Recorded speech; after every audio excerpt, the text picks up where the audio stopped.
everyone, this is Dizon Hybrid Campus. ഞാൻ നിങ്ങളുടെ English faculty Farhana Jebin. So welcome to your class. ഇന്നത്തെ ക്ലാസ്സിൽ നമ്മൾ ഡിസ്കസ് ചെയ്യുന്നത് പാരഡൈസ് ലോസ്റ്റ് ബുക്ക് 9 ആണ്. നമുക്കറിയാം ആദമിൻ്റെയും ഈവിൻ്റെയും ഒക്കെ കഥ നമുക്കറിയാം. ആ ഒരു കഥ എന്താണ്? എപ്പിക് പോയം, ഒരു മഹാകാവ്യമാക്കിയിട്ടാണ് ജോൺ മിൽട്ടൺ ഇവിടെ അവതരിപ്പിച്ചിട്ടുള്ളത്.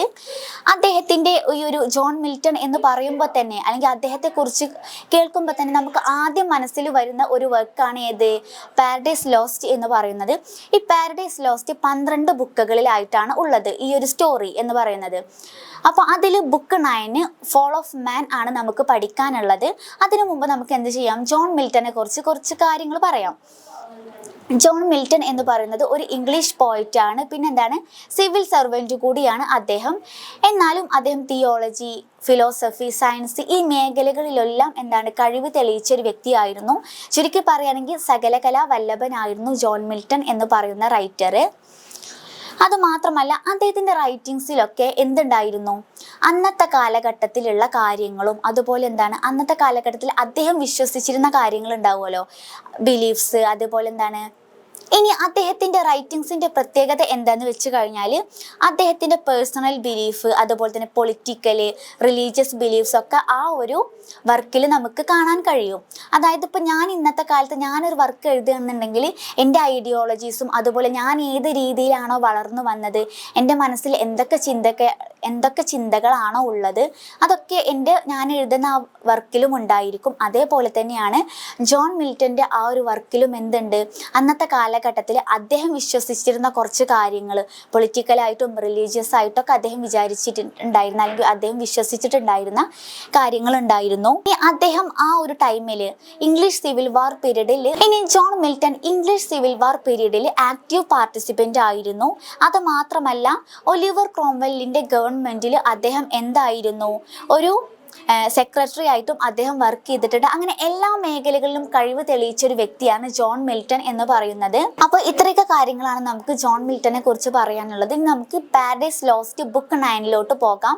ഈ book 9 the fall of man ആണ്. അതായത് മാനിൻ്റെ തകർച്ച, എങ്ങനെയാണ് മാൻ ഭൂമിയിലേക്ക് എത്തിയത്, മനുഷ്യൻ ഭൂമിയിലേക്ക് എത്തിയത് എന്ന് പറയുന്ന ഭാഗമാണ് പാരഡൈസ് ലോസ്റ്റ് ബുക്ക് 9. അപ്പോൾ നമുക്ക് ഇതിലിനി എന്തൊക്കെ കാര്യങ്ങളാണ് പറയുന്നതെന്ന് നോക്കാം. നമുക്ക് ബുക്ക് 9 ആണ് പഠിക്കാനുള്ളത്. അതിൽ പറയുന്നത് എന്താണ്? ആദമും ഈവും ഭൂമിയിലേക്ക് എത്തിയത് എങ്ങനെയാണെന്ന് ആ ഒരു സ്റ്റോറിയാണ് പറയുന്നത്. സൈറ്റൻ എന്ത് ചെയ്യുന്നുണ്ട്? ഗോഡിനോട് ഫൈറ്റ് ചെയ്ത് നിൽക്കുന്നുണ്ട്.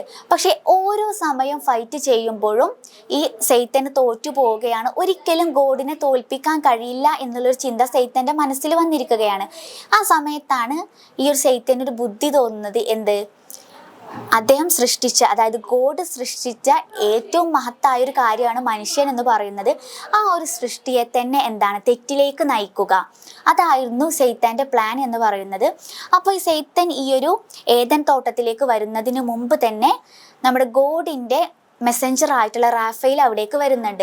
റാഫേൽ വന്നിട്ട് ആദമിനോടും ഈവിനോടും പറയുന്നുണ്ട്, സൈത്തൻ വരും, നിങ്ങളെ എന്താണ് പല രീതിയിലും പ്രലോഭിപ്പിക്കാൻ ശ്രമിക്കും എന്നൊക്കെ പറയുന്നുണ്ട്. പക്ഷെ എന്താണ്, ആദമും ഈവും അതൊക്കെ അങ്ങനെ കേൾക്കുന്നുണ്ട്. ഞങ്ങൾ ഇനി സൈത്തൻ വന്നു കഴിഞ്ഞാലും എന്താണ് അവൻ പറയുന്ന കാര്യങ്ങളൊന്നും ചെയ്യില്ല എന്നൊക്കെ പറഞ്ഞിട്ടാണ് ആദമും ഈവും നിൽക്കുന്നത്.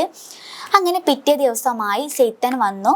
സൈത്തൻ വന്നിട്ട് ആ ഒരു ഏദൻ തോട്ടം കാണുന്ന സമയത്ത് സൈത്തന് വളരെയധികം അസൂയ തോന്നുകയാണ്. കാരണം എന്താണ്, ഇത്രയും സൂപ്പർ നാച്ചുറൽ പവേഴ്സ് ഉള്ള എനിക്ക് പോലും എന്താണ് ഇങ്ങനെ സ്വർഗം നൽകിയിട്ടില്ല. മറിച്ച് എന്താണ്, അദ്ദേഹം സൃഷ്ടിച്ച, ഗോഡ് സൃഷ്ടിച്ച ഇവൻ ഒരു മനുഷ്യനാണ് എന്ത് ഇത്രയൊക്കെ സൗകര്യങ്ങൾ നൽകിയിട്ടുള്ളത് എന്ന് ആലോചിച്ചിട്ട് സൈത്തൻ എന്ത് ചെയ്യുകയാണ്? ഒരു ജലസി ഇവരോട് തോന്നുകയാണ്, ആദമിനോടും ഈവിനോടും. അങ്ങനെ ആദമിനെയും ഈവിനെയും എങ്ങനെയെങ്കിലും ആ ഒരു ഫോർബിഡൻ ഫ്രൂട്ട് കഴിപ്പിക്കാൻ, വിലക്കപ്പെട്ട കനി എന്ത് ചെയ്യാനാണ് കഴിപ്പിക്കാൻ ശ്രമിക്കുകയാണ്.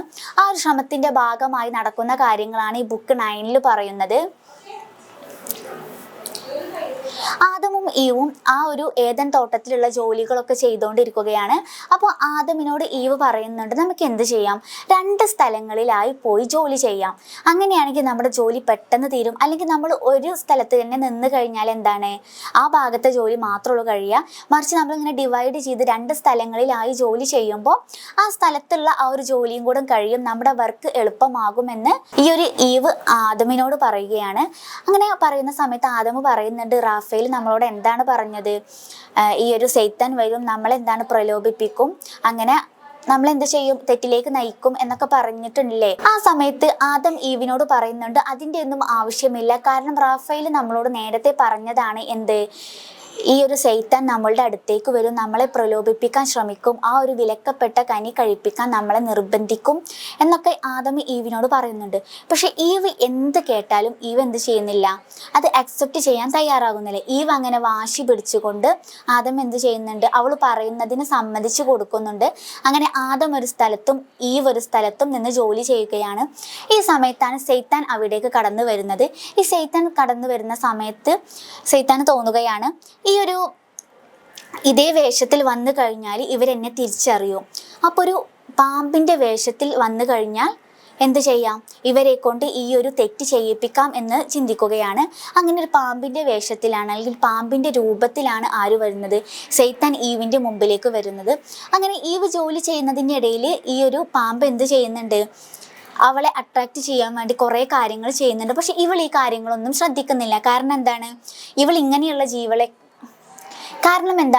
ഇങ്ങനെയുള്ള ജീവികളൊക്കെ ഓൾറെഡി കണ്ട ഒരാളാണ്.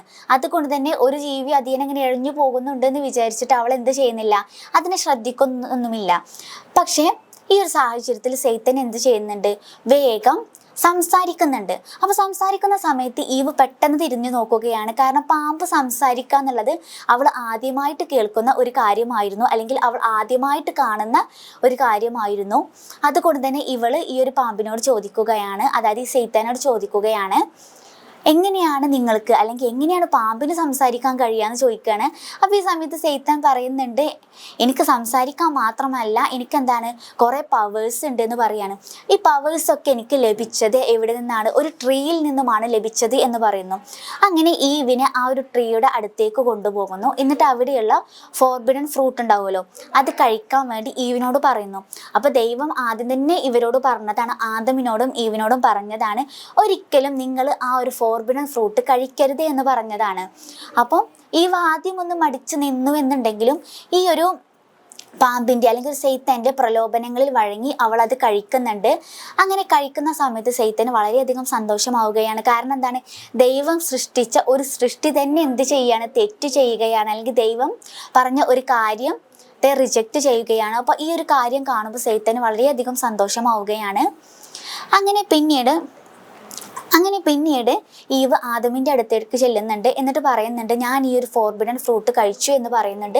ഇത് കേൾക്കുന്ന ആദം വളരെയധികം ദേഷ്യപ്പെടുന്നുണ്ട്. പക്ഷെ എന്നിരുന്നാൽ പോലും ഈ ഒരു ഈവിൻ്റെ നിർബന്ധത്തിന് വഴങ്ങി ആദം ആ ഒരു ഫ്രൂട്ട് കഴിക്കുന്നുണ്ട്.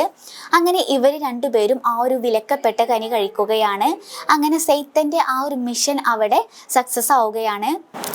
അങ്ങനെയാണ് ആദമും ഈവും സ്വർഗത്തിൽ നിന്നും പുറത്താകുന്നത്, അതായത് ഭൂമിയിലേക്ക് വരുന്നത്. ഈ ഒരു ഭാഗം എന്ന് പറയുന്നത്, അല്ലെങ്കിൽ ഒരു ബുക്ക് 9 എന്ന് പറയുന്നത് ഗോഡിൻ്റെ പെർസ്പെക്റ്റീവിൽ എഴുതിയ, അല്ലെങ്കിൽ ഗോഡിൻ്റെ കാഴ്ചപ്പാടിൽ എഴുതിയ ഒരു ബുക്കാണ്. കാരണം എന്തുകൊണ്ടാണ് ഈ ഒരു ആദമിനെയും ഈവിനെയും ഭൂമിയിലേക്ക് പറഞ്ഞയച്ചത് എന്ന ചോദ്യത്തിനുള്ള ഉത്തരം, അല്ലെങ്കിൽ എന്ന ചോദ്യത്തിനുള്ള കാരണമാണ് ഈ ബുക്ക് 9 എന്നുള്ളത്. അതായത് ഗോഡ് പറയുകയാണ്, ഇന്ന കാര്യം കൊണ്ടാണ് ഞാൻ അവരെ പറഞ്ഞയച്ചത് എന്നുള്ളൊരു ജസ്റ്റിഫൈ ചെയ്യുകയാണ്. അവർ ചെയ്ത തെറ്റും അതുപോലെ തന്നെ സൈത്താൻ ചെയ്ത പ്രവൃത്തികളുമാണ് ഈ ഒരു ബുക്ക് 9 പറയുന്നത്. അപ്പോൾ ഇത്രയൊക്കെ കാര്യങ്ങളാണ് ഈ ബുക്ക് 9 പറയുന്നത്. ഇതിൽ വരുന്ന തീംസ് എന്ന് പറഞ്ഞു കഴിഞ്ഞാൽ ഫ്രീ വിൽ ആൻഡ് ടെംപ്റ്റേഷൻ ആണ്. അതായത് ആദമിനും ഈവിനും എന്താണ്, സ്വർഗത്തിൽ വളരെ നല്ലൊരു ജീവിതം ദൈവം നൽകിയിട്ടുണ്ടായിരുന്നു. പക്ഷെ എന്താണ്, ആ ഒരു ടെംപ്റ്റേഷൻ കൊണ്ട്, ഒരു പ്രലോഭനത്തിൽ വീണുകൊണ്ട് എന്ത് ചെയ്തു, അവർക്ക് ആ ഒരു സ്വർഗം നഷ്ടപ്പെട്ടു, അവർ ഭൂമിയിലേക്ക് വന്നു. അപ്പോൾ അത് ഇതിൽ മെയിൻ തീമായിട്ട് വരുന്നതാണ്. അത് മാത്രമല്ല അവർക്കറിയാം, റാഫേൽ ദേവത നേരത്തെ പറഞ്ഞിട്ടുണ്ടായിരുന്നു ഈ ഒരു സൈത്താൻ വരുമെന്നും ഇവരെ പ്രലോഭിപ്പിക്കാൻ ശ്രമിക്കുമെന്നുള്ള കാര്യങ്ങളൊക്കെ ആദ്യം തന്നെ പറഞ്ഞിട്ടുണ്ടായിരുന്നു. എന്നിട്ട് പോലും അവർ ആ ഒരു സൈത്താൻ്റെ പ്രലോഭനങ്ങളിൽ വീഴുകയാണ് ചെയ്തത്. ഇത് ഉദ്ദേശിക്കുന്നത് എന്താ അറിയോ, നമ്മൾ ഹ്യൂമൻസ് എന്ത് ചെയ്യും, ചില സമയങ്ങളിൽ ഈവിലായിട്ടുള്ള കാര്യങ്ങൾ ചെയ്യും, പൈശാചികമായിട്ടുള്ള കാര്യങ്ങൾ നമ്മൾ ചെയ്യും. ഗുഡാണോ, അല്ലെങ്കിൽ അത് നമുക്ക് നല്ലതാണോ വരുന്നത്, അല്ലെങ്കിൽ നമ്മളെ ദോഷമായി ബാധിക്കുമോ, അല്ലെങ്കിൽ നമ്മളൊരു മോശം പ്രവൃത്തിയാണോ ചെയ്യുന്നത്, ഇങ്ങനെയൊന്നും ആലോചിക്കാതെ നമ്മൾ ലൈഫിൽ ഡിസിഷൻസ് എടുക്കും. ആ ഒരു കാര്യമാണ് ഇതുകൊണ്ട് ഉദ്ദേശിക്കുന്നത്. ഇനി അടുത്തതായിട്ട് വരുന്ന തീമാണ് ദ നേച്ചർ ഓഫ് സിൻ. അതായത് അവരുടെ ആ ഒരു പാപത്തിൻ്റെ നേച്ചർ എന്ന് പറയുന്നത് എങ്ങനെയാണ്, ജസ്റ്റ് ഫിസിക്കലായിട്ടുള്ള ഒരു ഫാൾ മാത്രമല്ല അവർക്ക് ഇരുന്നത്. അതായത് ആ ഒരു സ്വർഗത്തിൽ നിന്നും പുറത്താക്കപ്പെടുക എന്നുള്ളത് മാത്രമല്ല അവരുടെ ജീവിതത്തിൽ സംഭവിച്ചത്. എന്താണ്, മറിച്ച് അത് അവർ ഭൂമിയിലേക്ക് വന്ന് അവരുടെ സ്പിരിച്വൽ ആയിട്ടുള്ള കാര്യങ്ങൾക്കും കൂടി മാറ്റങ്ങൾ വന്നു കഴിഞ്ഞു. അപ്പം നമ്മളൊരു കാര്യം ചെയ്യാണ്, നമ്മളൊരു തെറ്റ് ചെയ്യാണ്. ആ തെറ്റ് ചെയ്യുന്ന സമയത്ത് എന്താണ്, നമുക്ക് ചിലപ്പോൾ തിരിച്ചടികൾ ഉണ്ടായിരിക്കാം. അതെന്ത് ഫിസിക്കലിയും ഉണ്ടായിരിക്കാം, അല്ലെങ്കിൽ എന്താണ് ഇമോഷണലിയും ഉണ്ടായിരിക്കാം. ദ നേച്ചർ ഓഫ് സിൻ എന്നുള്ളത് കൊണ്ട് ഉദ്ദേശിക്കുന്നത് നമ്മുടെ പാപങ്ങൾ എന്താണ്, ചിലപ്പോൾ ഫിസിക്കലി മാത്രമല്ല നമ്മളെ തളർത്തുക, മറിച്ച് എന്താണ് നമ്മളെ മെൻ്റലിയും തളർത്തും എന്നാണ് ഉദ്ദേശിക്കുന്നത്. ഇനി അടുത്ത തീം വരുന്നത് ലവ് ആൻഡ് സാക്രിഫൈസ് ആണ്. അതായത് ആദം ഈവിൻ്റെയും ഒരു ലവ് ഉണ്ടാവുമല്ലോ, അവരുടെ ഒരു ബോണ്ടാണ് നമുക്ക് ഇതിലൂടെ കാണാൻ സാധിക്കുന്നത്. കാരണം ഈവ് ഒരു തെറ്റ് ചെയ്തപ്പോൾ ആദ്യം ആദം ദേഷ്യപ്പെട്ടു എന്നുണ്ടെങ്കിലും പിന്നീട് എന്താണ്, അവളുടെ നിർബന്ധത്തിന് വഴങ്ങി എന്ത് ചെയ്യുന്നുണ്ട്, ആ ഒരു ഫോർബിഡൻ ഫ്രൂട്ട് കഴിക്കുന്നുണ്ട്. അതുപോലെ തന്നെ ആദ്യം ഈവ് പറയുന്നുണ്ടല്ലോ നമുക്ക് 2 സ്ഥലത്ത് പോയി ജോലി ചെയ്യാമെന്ന്. അതും തന്നെ എന്താണ്, ഈവിൻ്റെ ആ ഒരു ഡിസിഷനെ എന്ത് ചെയ്യുകയാണ്, വളരെ സ്നേഹത്തോടു കൂടി ആദം അക്സെപ്റ്റ് ചെയ്യുകയാണ്. അവർ തമ്മിലുള്ള ഒരു ലവും സാക്രിഫൈസും ഒക്കെ നമുക്ക് എന്ത് ചെയ്യാം, ഇവിടെ കാണാം എന്നാണ് പറയുന്നത്. ഇനി ഈ എപ്പിക് പോംത്തിൽ വരുന്ന ഒരു സിമ്പിൾസ് ആണ് നമുക്ക് പറയാനുള്ളത്. Forbidden fruit, the forbidden fruit ആണ് ഇതിലെ പ്രധാനപ്പെട്ട സിമ്പിൾ ആയിട്ട് വരുന്നത്.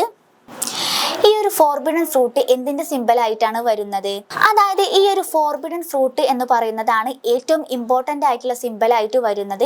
ഈ ഫോർബിഡൻ ഫ്രൂട്ട് എന്നുള്ളത് കൊണ്ട് ഉദ്ദേശിക്കുന്നത് നമ്മുടെ ലൈഫിൽ എന്തൊക്കെ തീരുമാനങ്ങൾ എടുത്തു കഴിഞ്ഞാലും അല്ലെങ്കിൽ എന്തൊക്കെ കാര്യങ്ങൾ നമ്മൾ ചൂസ് ചെയ്ത് കഴിഞ്ഞാലും അതിൻ്റെ കോൺസിക്വൻസസ് എന്തായാലും എന്ത് ചെയ്യണം, നമ്മൾ അനുഭവിക്കേണ്ടി വരും.